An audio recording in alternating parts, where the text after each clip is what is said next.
Good morning.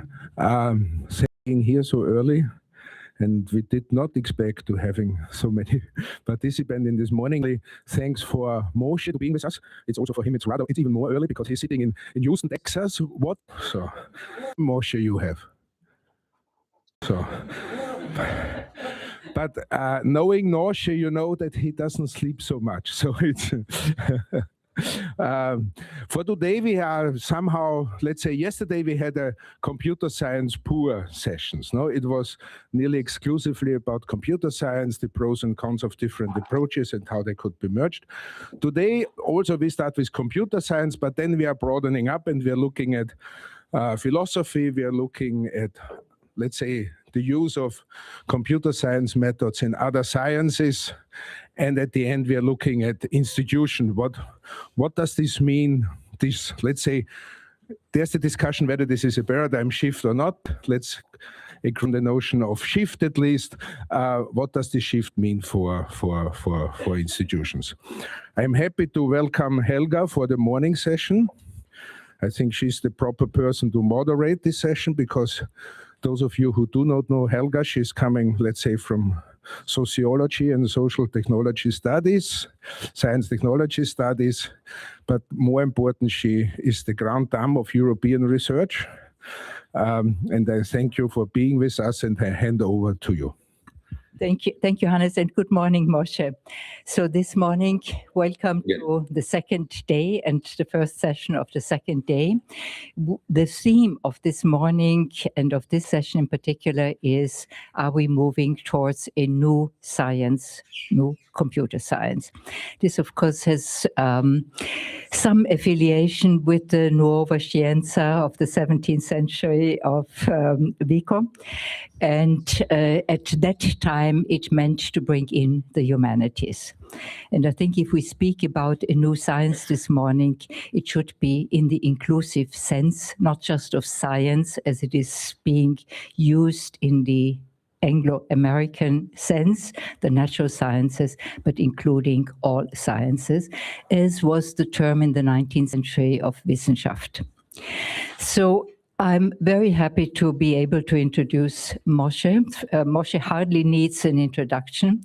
He is a professor at Rice University, and he's an internationally renowned expert on bringing logic to computer science, in particular database theory, model checking, constraint satisfaction, and other specialities. Moshe has many awards and is widely recognized.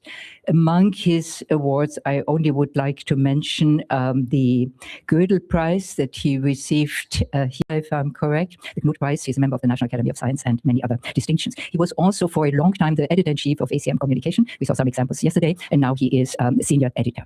I also would like to introduce our commentators, Peter Reichel from the University of Vienna, who is also in charge of a research group with a nice acronym COSI, which stands for Cooperative it stands for Cooperative Systems. And last year, he published a book with what many people would call you these days, namely Homo Cyber. And then I turned to Viola. Viola was also with us from the very beginning, as was Moshe in 2019. Viola is a professor of philosophy of science, but also of logic, of course, which often goes together. She specializes in the use of ethics, but already in the design and development of AI. And last year, she was a fellow at IWM, and she gave a lecture in June with the very nice name, The New Sciences of the Artificial, reminiscence of Herb Simon's book, The Science of the Artificial.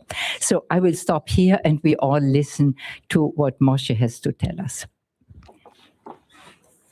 Thank you for this introduction. Let me share the screen. Okay, is the screen visible? Yes. We're good? A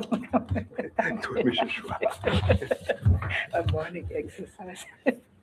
Yes, we can see the screen perfectly. Thank you. Okay. Good morning. Good morning, everyone. Very good morning to me. So I would like to address the question, are we seeing a paradigm shift in computer science? And the sense in the air is that computer science is changing in a very fundamental way. for the last about maybe 75 years of computer science, we thought about it, there was some question, what is the proper definition of the good old computer science? I call it model-driven, okay? We had formal models, and we were somewhere sitting between mathematics, if you on one hand, engineering on the other hand. And now there is a paradigm shift, and everything is about big data and learning and deep learning and all of this stuff. And we heard yesterday about the Kuhnian paradigm shift.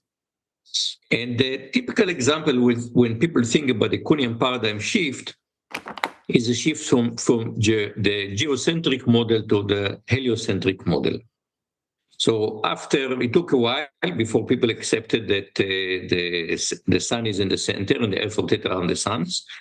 But once we accepted it, the Ptolemaic model was just thrown away. I mean, it's not needed at all. Nobody ever studies the detail of the Ptolemaic model. That's it. We have a new paradigm. Ignore the old paradigm. It is destined to the dust heap of history. That's the typical perception of what is a Kuhnian paradigm shift. We throw away the old paradigm. And that's a bit of a sense that we are getting today. And here is, I think, an amazing example of that. And this is using AlphaFold for protein structure prediction. So we all know proteins are the building blocks of life. So if you want to understand life, you have to understand proteins. And it is relatively easy to sequence proteins, but the function is determined not by the sequence of amino acid, but by the structure.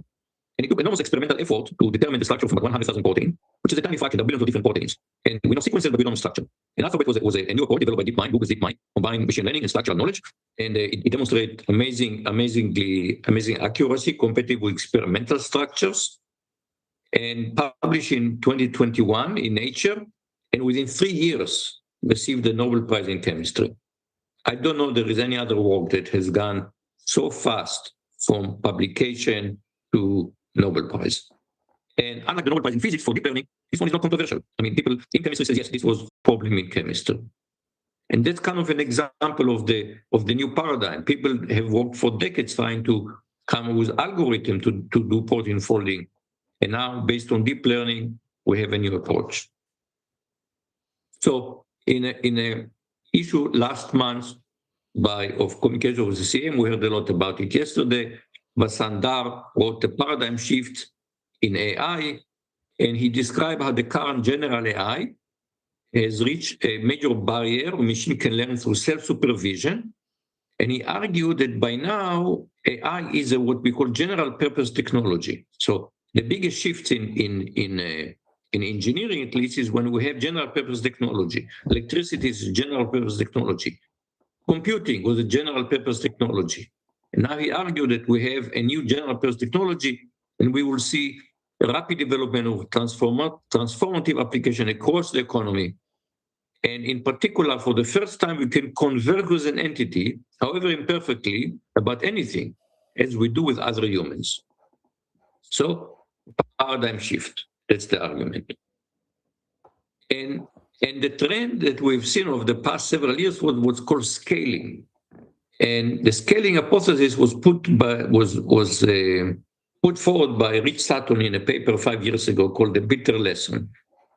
And the point he argued is that just throwing, so to speak, money at the problem, okay, that is throwing more computing resources at the problem, has been more successful than trying to be clever, than trying to design leveraging human knowledge to design algorithm. And the poster child for the success of scaling of GPT. So GPT-2 had 70 million parameters, GPT-3 had 175 billion parameters, ChatGPT was based on GPT 3.5. And some people have calculated that by the time we get to 5 quadrillion, so a quadrillion is 1,000 trillion. If we get to 5 quadrillion, let's ignore the cost, let's ignore the energy demand, we will get artificial general intelligence. This is actually debatable because there are some recent reports that this trend, the scaling and success of thing has plateaued. Just an article from November 13 Blaming report, the OpenAI, Google, and Anthropic are having trouble making better models, seeing less policies by higher cost. 2 days later, Reuters reported OpenAI again. Now they're looking for new ideas.